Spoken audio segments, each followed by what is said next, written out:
There was a good scene in a movie. I don't even know what the movie was called, but I remember seeing it. Right. And it was George Clooney was having to fire this guy that was at his job for like 30 years. Mm-hmm. And George Clooney was like, how much did they have to pay you for you to lose sight of the dream that you were initially like, hey, I'm going to work here for 1 year, 2 years, and then I'm leaving. But then you ended up staying for 30 years. And most people, they just get in that rhythm of, yeah, I'm going to do it one day. It's like, no, your one day is right now. It's either it's right now or you're going to end up working for somebody else for 20, 30 years, then all of a sudden get the axe.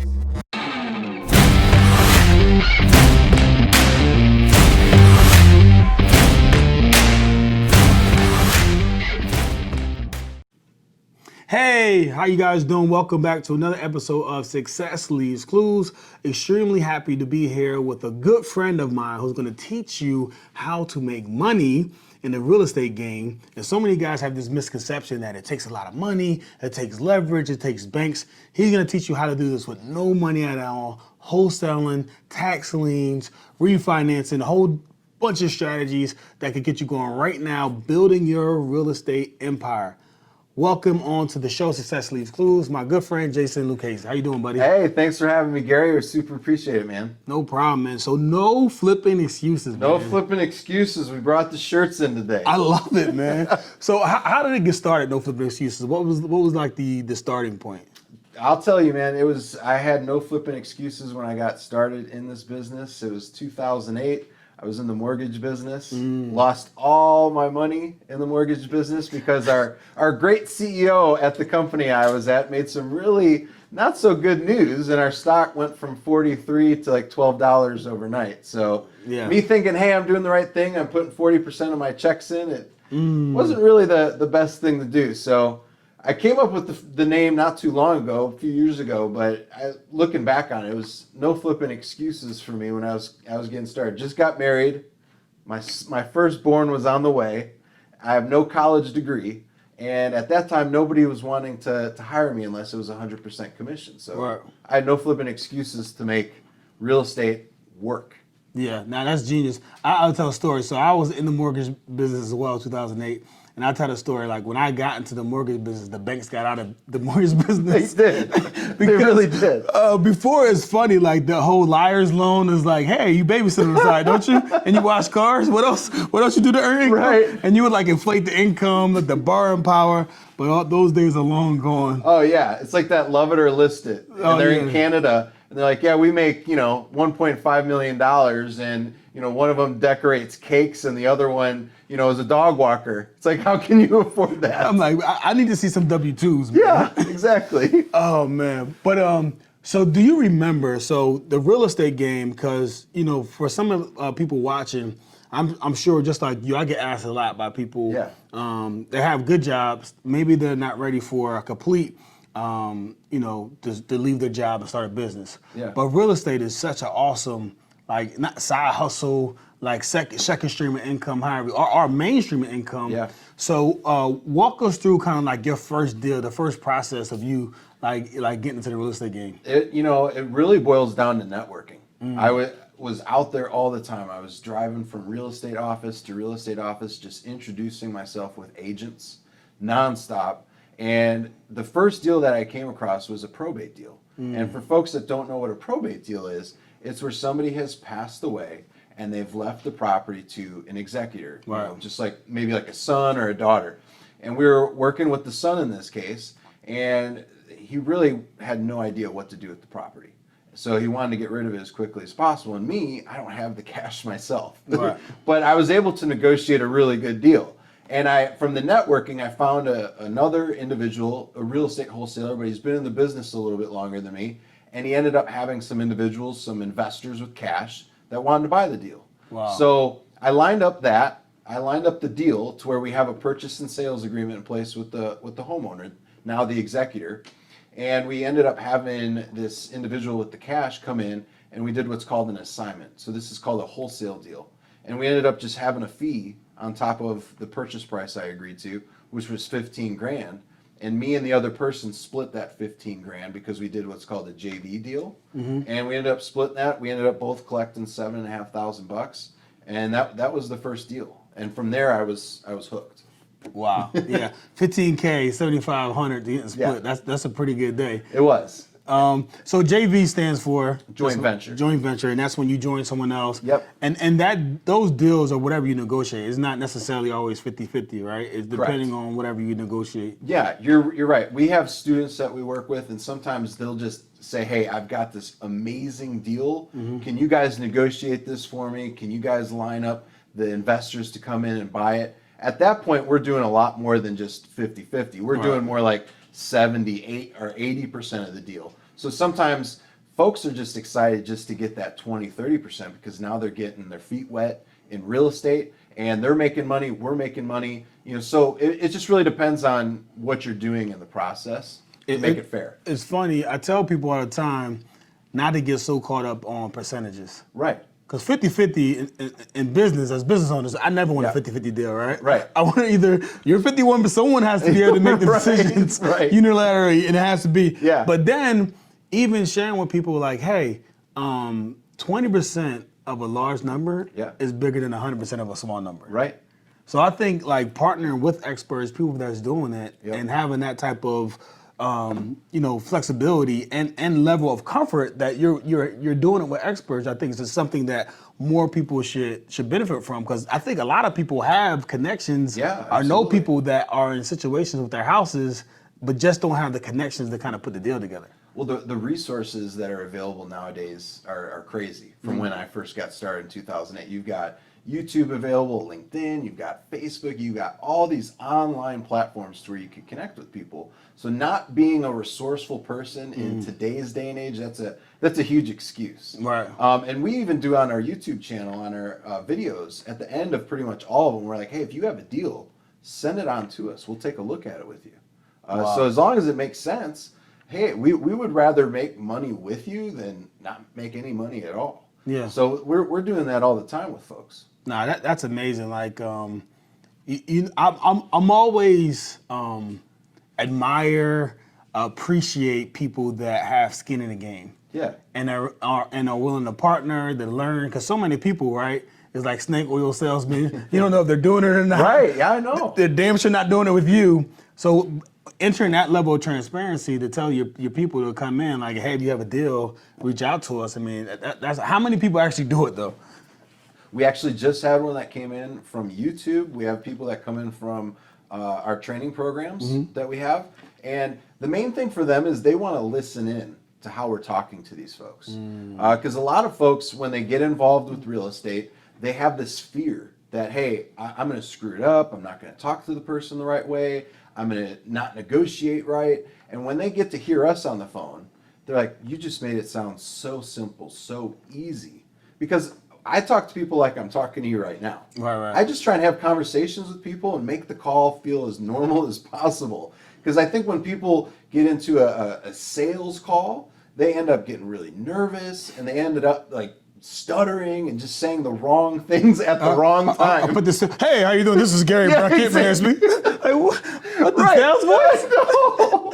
That happens. I actually, like, when someone called me with the sales voice, I'm like, yo, you got the sales voice on? Like, what's this? I know. So it's definitely do not use the sales voice. No, don't do that. That's not good. People smell that from a mile away. Oh, it just sounds like so like, oh man, I'm not interested. So this is a big thing, negotiating. Yeah.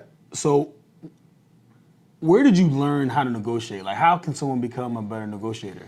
Well, it's really difficult for me to say where I learned it, because I think I learned it at a really early age from my mom. She was always a really good communicator. And I think when you are a good communicator, I think that, could really solve problems. So it really doesn't come down to like negotiating, right? It comes down to, can you talk to people and get them to tell you their problems? Because when you get people to tell you their problems, you could then become a problem solver.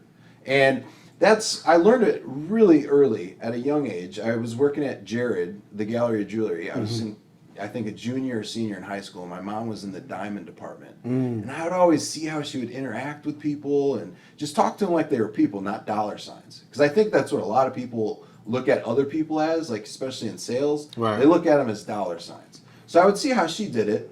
And I wasn't in sales at that time, but I would just see how she did. I think that just kind of moved along with me. I started selling Cutco knives right out of high school, and I did like $30,000 in knives, and it was just for me just talking to people. I remember talking to my old owner at McDonald's. They owned like 4 McDonald's back where I grew up in Elgin, Illinois. Right. And I talked to him, and he ended up ordering the biggest set. And I was like, oh, that's awesome. And I was just having a conversation with him. And it was about knives. So wow. if you could go in and sell knives, and my parents don't have a lot of money, they don't have a lot of resources. So I would just be like, who are some people that I could call that might be interested, just allow me to come over? Wow. And most of those people just allowed me to come over, do the presentation, but I'd always ask for referrals. So I'd get like 10, 15, 20 referrals, and I'd be on the phone just calling those folks, setting up appointments. And that's how it all worked. Cutco, if anybody knows anything about Cutco, it's all about referrals. So Cutco is the signs that are around, make $18 an hour in the summertime, Yes, right? yes, those are the signs. That's what attracted me to the newspaper ad, because you got to think this was 2001 at the time. Yeah. And it was the newspaper ad. I was like, what am I going to do? I don't want to go to college. So what am I going to do? I found an ad. It said $18 an hour, and I was like stoked. So the crazy part is, so we had someone who taught my kids like swimming lessons. Yeah. And like this is like 2 years ago, Cutco. So she's like, hey, Mr. Brackett, I want to talk to you. This is like 2 years ago. She's so similar. I'm like, what do you want to talk to me about? Like, Yeah. And then I was like, we'll get in touch. We didn't think. She sends me like a gift with the knives, right? So I feel guilty. Like I got to call this girl back. Yeah. She sent me a nice knife. They're nice knives. They are nice knives. I still got my set. I brought some. She sold me. Like They're great knives, man. they are great knives. But I think, and it's crazy, it's interesting, it's not really taught in school, but being able to sell has to be like the most important skill there is. It has to do with communication. If you can't properly talk to people, and that's when we have like some of our live events and we make live calls while we're there, people tense up. They get freaked out. They get scared to just talk to people, like just random people. And it's difficult for me to see because I've been doing it for so long, but it wasn't always that way. I remember like when I first got in the mortgage business in 2003, it was really hard for me to talk to folks and get them to want to refinance with me, because that was like the heyday. Yeah. Like, you could get rates, anybody could sell a rate, but at that time I was brand new, I was like 19, 20 years old, and I had no idea what the heck I was doing. I had no idea what the verbiage meant, the jargon, and I just was pushed into an office and was like, hey, good luck.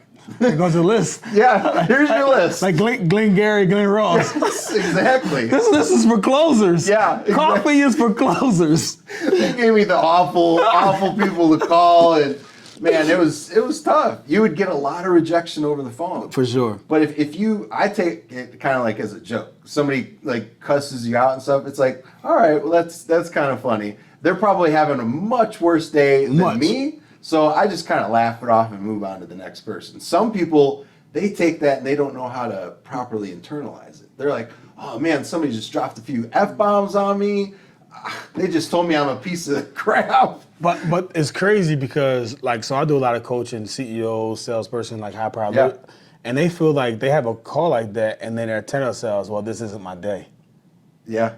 Like, bro, it's a flip of a coin. Like, what do you mean? It's like every time you pick up the call, Right. you could close them. It could be the exact opposite of the person that just rejected you. So it doesn't work like that. Right. No, it doesn't. It's not like, it doesn't work like today is the day that everyone's gonna cuss you out. Right.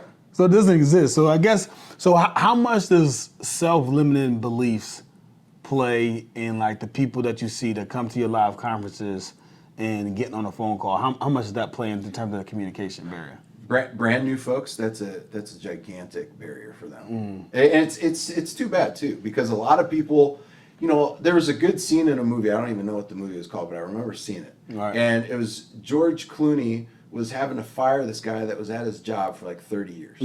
And George Clooney was like, how much did they have to pay you for you to lose sight of the dream that you were initially like, hey, I'm going to work here for 1 year, 2 years, and then I'm leaving. But then you ended up staying for 30 years. And most people, they just get in that rhythm of, I'm going to do it one day. It's like, no, your one day is right now. It's either it's right now or you're going to end up working for somebody else for 20, 30 years, and all of a sudden get the axe. Wow. Because that same place my mom was at, Jared's, she was there for 16 years. She was there when the store opened. She had one bad month out of the 16 years, and they fired her for no reason. They said, hey, your numbers weren't good. And I'm like, that just doesn't make sense. So looking at that too, and then looking at my parents growing up, I didn't want to go down that route of working for somebody else. No, that makes a lot of sense in the world. I think as a business owner and just understanding business, what happens in those cases where you're 16 years, you probably got 4 weeks of vacation time they got to pay you for. Yep. You're probably making a high amount of minimum wage, right? Yep. Or not minimum wage, but your salary is probably the highest, right? And you're a performer, so you're probably crushing on commission. Yeah. So they're looking at what they're paying the new person and then what they're paying you, and they're looking like, wow, we could get in a whole bunch more money if we could get rid of this person. And meanwhile, like, people are programmed like, I don't want to leave this company. I don't want to be bad by them. And not every company is like that. You have great companies that people work there forever and retire. But all in all, I think that's like, I hear it all the time how, people been with a company for a while and then got let go. And it just like owning your own business, building a business, or even like we talked about at the beginning of the show, having this as a side hustle. Yeah, absolutely. Like, it's just amazing to be able to wholesale deals with no money down. Yeah, because you can eventually phase out your current job.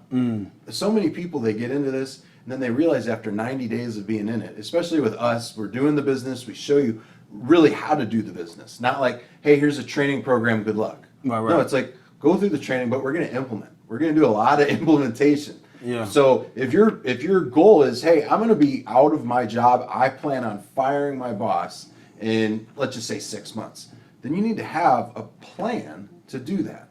And a lot of people, they come in and they do this as a side hustle. They do 1-2 deals and they make $5-10 grand off of each deal. And then they're like, man, what am I doing here? I could be taking this and doing it full time.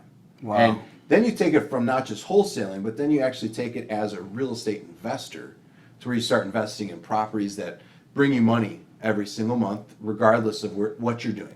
You could be sleeping, money's coming in. Wow. You could be on vacation, money's coming in. It doesn't really matter at that point. Then, because you're a real estate investor. I always tell people brand new, start off with real estate wholesaling. Why? Because you learn so much in the beginning. Right. You learn how closing takes place. You learn how to do contracts. You learn how to talk to buyers. You learn how to talk to sellers.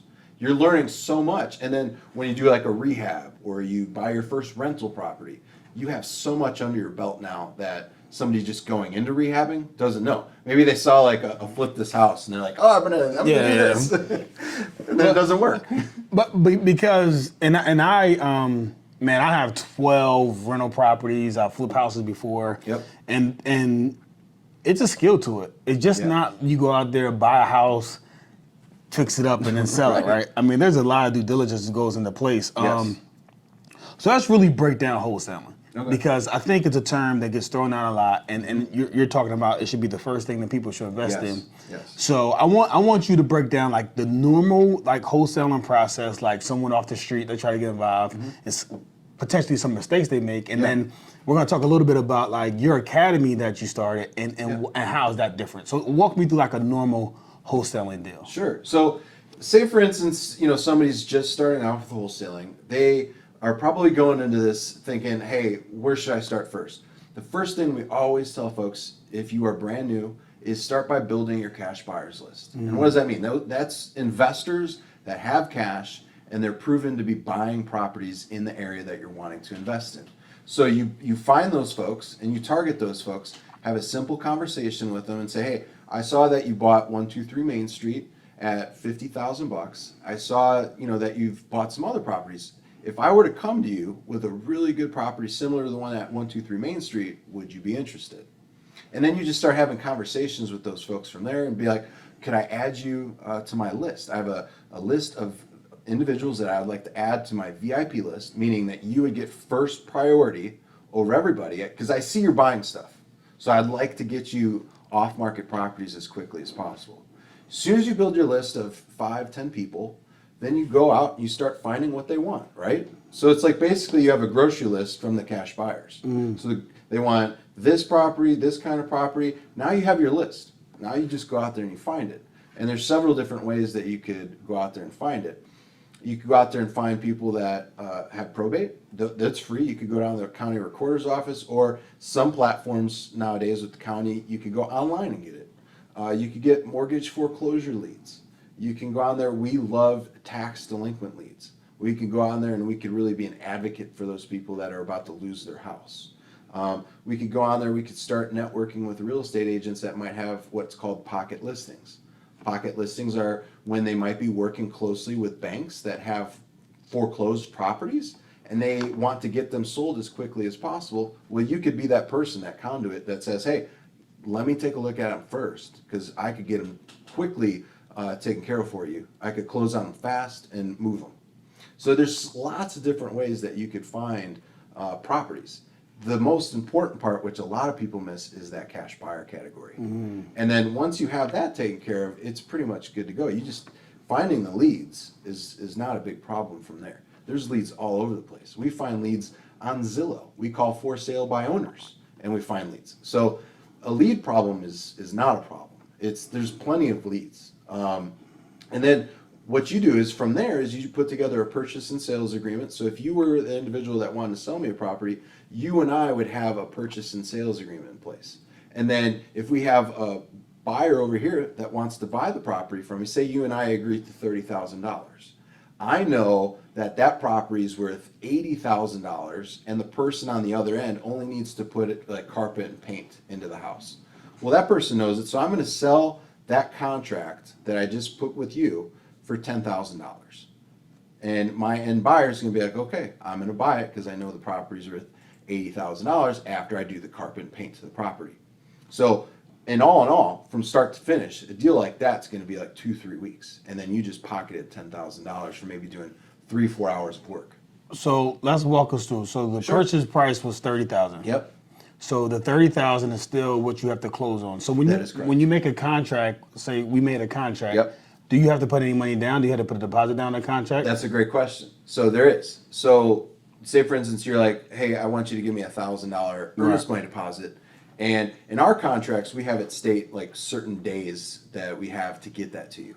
So say for instance, I have no money, I'm just getting started, Right. and I put in there, hey, you'll have the earnest money by the 14 days, within 14 days. So what I do then is I go to my cash buyer and I say, hey, I found this property that fits your criteria. You wanted a 3-bedroom, 1-bath. This is exactly that. Do you want this property? This is what I'm selling it for. I'm selling it for $40,000. And then that cash buyer says yes. And then I'll say, this is what I need to make sure that you are wanting to purchase this property. I need a $3,000 non-refundable earnest money. Mm-hmm. They send that over to the title company, and then you, as the individual in this particular scenario, calls the title company and say, is the money in there? And then they say yes, it will be applied to the closing. Now, if I don't close, you get that $1,000. Right. So now none of that came out of pocket. Now the only reason why I wouldn't close if the buyer didn't close. Now if the buyer doesn't close, I still pocket out of there. I pocket $2,000. You get your $1,000. Now did I make you upset? Probably. That cash buyer for me, I'm probably not going to do business with them anymore. But you kind of get the gist of it from that standpoint. Does that help? No, it does. It's funny. In business, I'm taught if you have one buyer, you have no buyers. Yeah. Meaning, like the cash buyers list is so important because if you had more cash buyers, even if that one would come out at 40, then you could just find another one to plug them in, right? So that's why it's important to your point earlier about building that cash buyers list, because you have leverage at that point. You do. You do. Especially like, say for instance, you want to do an easier route. Say for instance, it's not your forte to find leads. Well, maybe I have another individual that's a wholesaler and he has leads or she has leads. And I'm like, hey, I've got a really nice cash buyer list. They are hungry right now for deals. What do you have? And then they send me over what they have, and then we collaborate and we do a deal together. Wow. No, that's awesome. So that's the typical way. So in your academy, right? So how do you help first-time wholesalers get started? Like, what does your program do to kind of teach them and help them get started? So we have multiple programs. Okay. The one that we always encourage folks to go through is our tax delinquent blueprint, and that's a training program that we feel could show you everything that you need to know from A to Z, because a lot of there is done for you components. We just talked about cash buyer. Well, we will actually put that cash buyers list together for you. You get to listen in on those calls, so you know exactly what to say. So when we give you the list, it's not, hey, list is done. No, you're going to continue to build that list. And we've got the training in there for you to show you where to find those folks at. And then from that standpoint, we show you how to find the best leads on the planet. And we right now feel those are tax delinquent, because there's so many people going about contacting and marketing those people in such the wrong way that when we send off our marketing, we get the phone call every time. Wow. When normal people send off like, hey, we just want to buy your house for cash, they're getting, let's just say, Gary, right around 1 to 1.5% of a response rate. So if you send off 100 pieces, you're going to get what, 1-2 people call you? Right. With us, you're going to get a 30 to 35% response ratio. So you're getting an insane amount of people that are going to call you from our marketing. And my partner tested this in 138 cities, and he had a hedge fund backing him to where he could test off $500,000 in marketing. So we've taken all of that. You don't have to spend $500,000 and test it out in 138 different cities. We've got a proven formula that works. And we have so many individuals, students, that have testimonial after testimonial for, I've never seen a response rate like this before. People are calling me and they're happy to talk to us. Wow. They're happy to talk with us. Most of the time, if you just send out like a regular letter that says, hey, we want to buy your house for cash, it's normally, how'd you get my information? I want to sell you my house for $500,000. And the house is maybe worth $400,000. They're just being jerks to you on the phone. So I get them a lot, the random calls, right? And it's just like, I'm like, okay, cool, I'm selling it. And they're like, what's the address? I'm like, you asked me to buy my house. What do you mean what's the address? Like, you don't know the bidder. So it's funny that, just being a little bit better on the marketing piece, how that kind of makes you stand, alone and apart from that competition, which is probably, that alone pays for the cost of the course. Oh, yeah. Having that type of response rate. Oh, yeah, for sure. And that pays for itself. Like, once you do your first deal, the other thing, too, with that program, we've seen on average, people on average will collect $8,000 to $12,000 on a normal assignment deal, like a wholesale deal. With tax delinquent, our strategy, we've been increasing it from $17,000 to $21,000. Wow. So you're not only seeing like an increase in marketing, but you're seeing an increase in how much profits you can make per deal. Wow, that's amazing.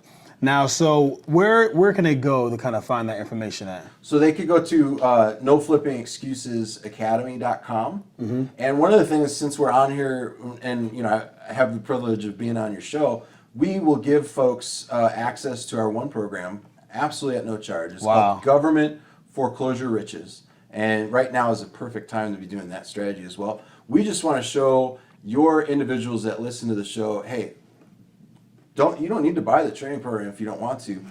Take this program and see what we're all about. See that we're real investors that are giving real solutions, real strategies.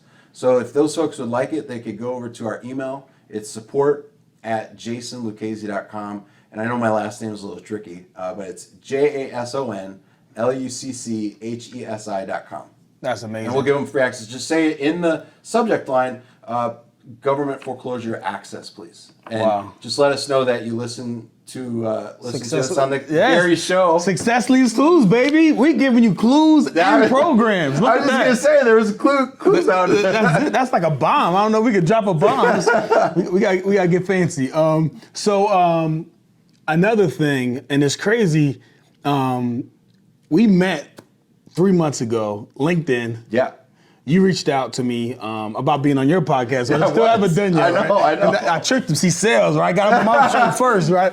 But it's a reverse psychology. But when you came in, I love like meeting people and it's like genuine conversation. So back to like communicators. I mean, we probably had an hour meeting on the books. Probably spent 3 hours together. We did, man. It was, at the time flew by, really. Yeah, it did. We were just talking, And all of a sudden, I'm like, oh, geez. Yeah, we're mind mapping, man. Yeah, we're on the board. We had the whiteboard up.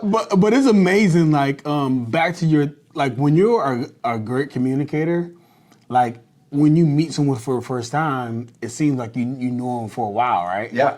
Because I think both of you share something in common. Is just like we're givers. Yep.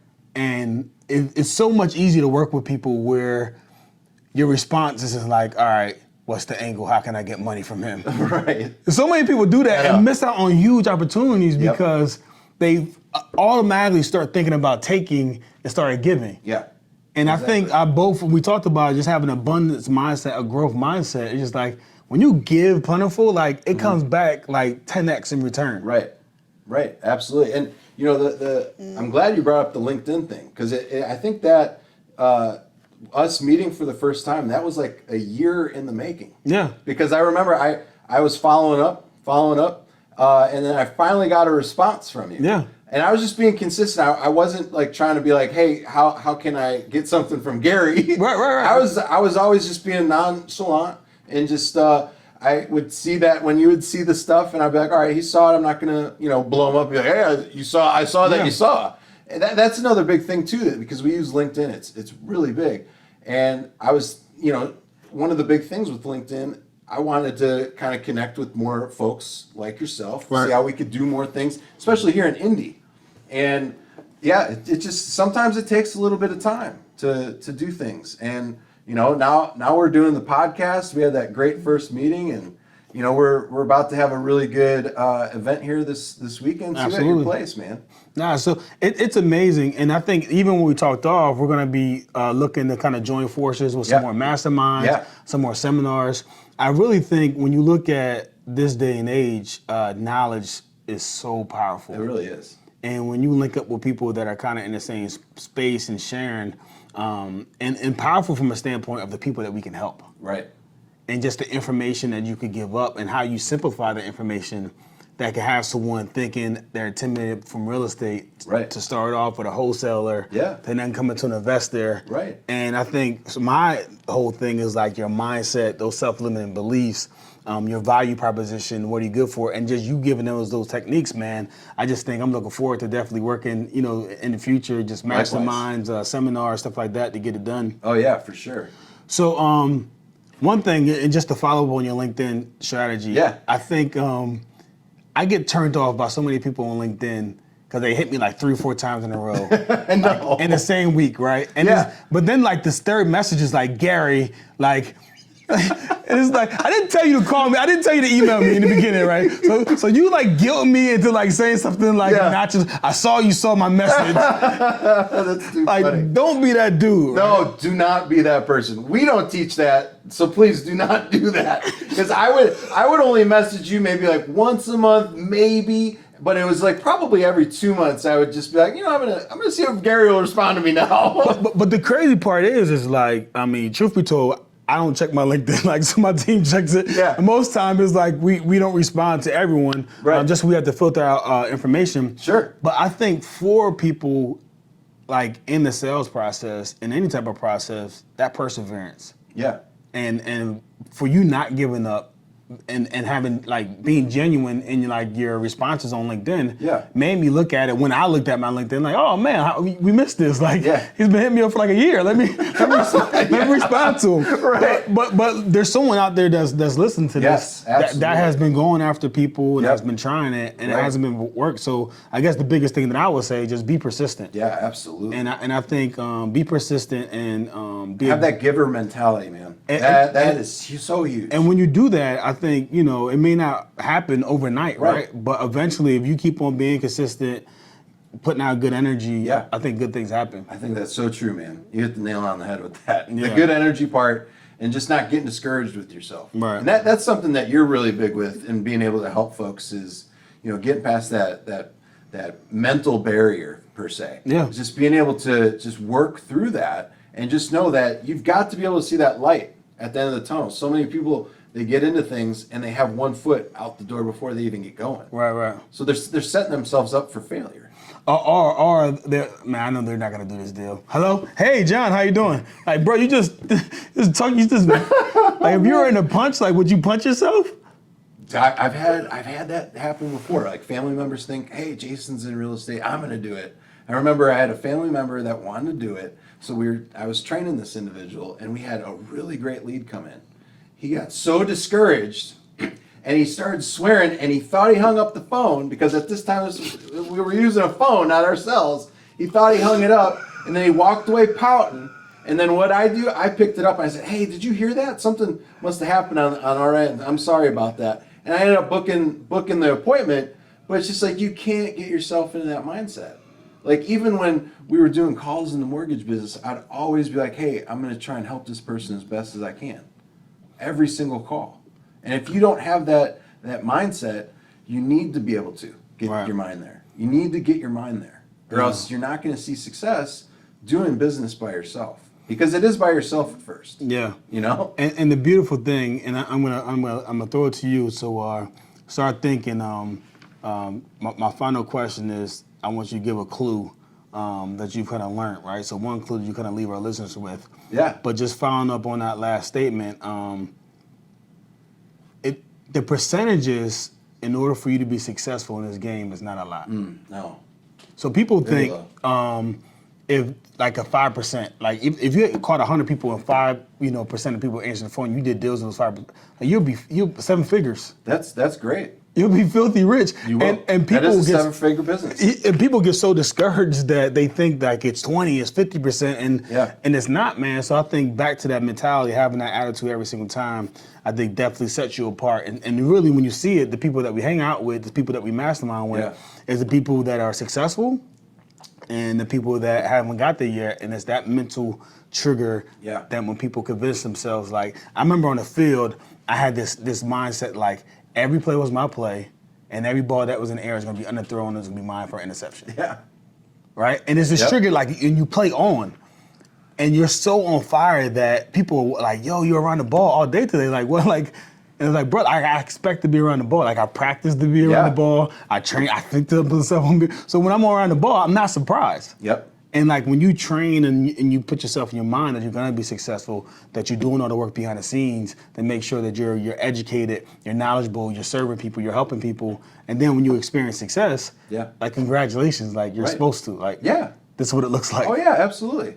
And I like the athlete's mindset so much. I didn't obviously get to the pro level like you did, but man, I'm telling you, like even when I was playing basketball and football, I'd always envision a positive play coming from that. Basketball, football, whatever it was, I'd always envision myself, doing something that would be positive for the team and also for myself. I was, I was a little, I would always want something for myself from it too. But, I see a lot of people that have success with the program or any type of program in life is they've had some sort of an athlete mindset, or maybe they come from a military background.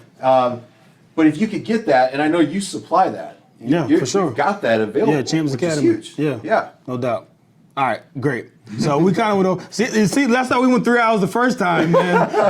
The energy is great, man. It's definitely contagious. So last questions, because we want to be respectful of everyone's time. Yeah, for sure. But what's one clue, man? Give the listeners like what can they, like one clue that maybe they could get started with like today that could kind of change their lives and put them on this path of financial freedom?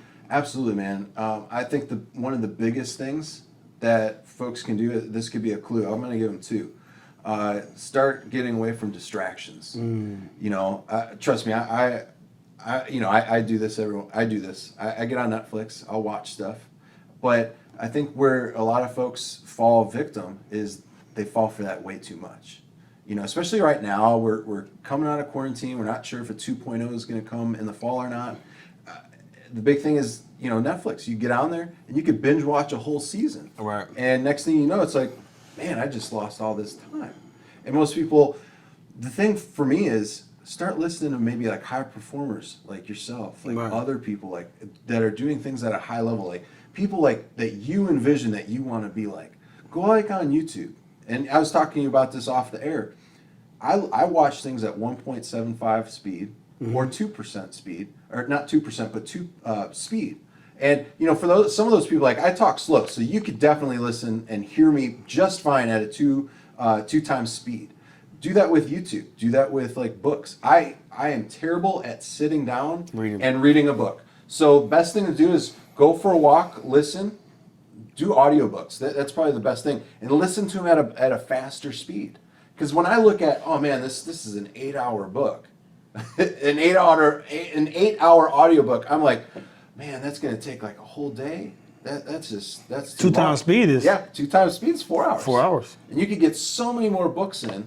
And now you're listening to some powerful people deliver some really great messages through books. Wow. And you're also getting it from some great YouTube stuff as well. There's so much stuff available to you at your fingertips that you could just hop on there, listen to it. Maybe you're in the car. Maybe you're at work. I don't know. Maybe you're on a lunch. Let's just say lunch break. Yeah, for sure. But maybe try phasing in a little bit more of that stuff. And you still have to do stuff with the family. Obviously, I love doing stuff. Like yesterday, I spent 3 hours doing basketball training with my kids. Nah, that's and it's just because that's stuff I love to do. But yeah, start phasing some of the stuff out that's not like doing you any good right now. Netflix or binge watching. There's no sports on right now. So for us, I don't really watch a whole lot to begin with. So that stuff, I would say those are maybe clues, answers. I don't know. No, I think that's fantastic. I think at the end of the day, like when you talk to people, when you speak to people, everyone wants to be successful. Yeah, they do. Like people just don't sit around and be like, oh, I want to, be in foreclosure. I want to do these things. Right. Like people want to be successful. Yeah. But it's that whole Muhammad Ali mentality. Like I knew before I entered to the ring whether or not I was going to win or lose based on my preparation. Yeah. So like you have the will to win, but do you have the will to prepare? Right. And I think what you're talking about is preparing, putting down Netflix, avoiding some of those distractions, and really diving in on some content, some knowledge. Yep. Maybe one of your courses or something like that if you're sure. interested. Maybe a seminar or mastermind. Yep. I think those things, man, and people always get caught up because it's not cheap. Like I've spent hundreds of thousands of dollars on my education. Same here. I'm sure you have too. Yep. We just talked about the $10,000 courses that we just purchased ourselves, right? Because we're always trying to stay ahead. Yeah. And so it's gonna cost, right? It is. But that's okay because like what you're gonna get in value if you're gonna do the work. If you're not gonna do the work, like his course, my course, no course will save you. No, it won't. All right. But if you're gonna do the work, like find someone that you believe in that's been consistent. And if you really invest in them, like you said, spend that time, it's gonna pay, 10x the value of that. So just do the work, man. Yeah, absolutely. Appreciate you, brother. Thanks one for last having time, give them your information so they can find you. Yeah. Where can they find you at? So noflippingexcusesacademy.com. You can head on over there. We've got a bunch of stuff on there for you.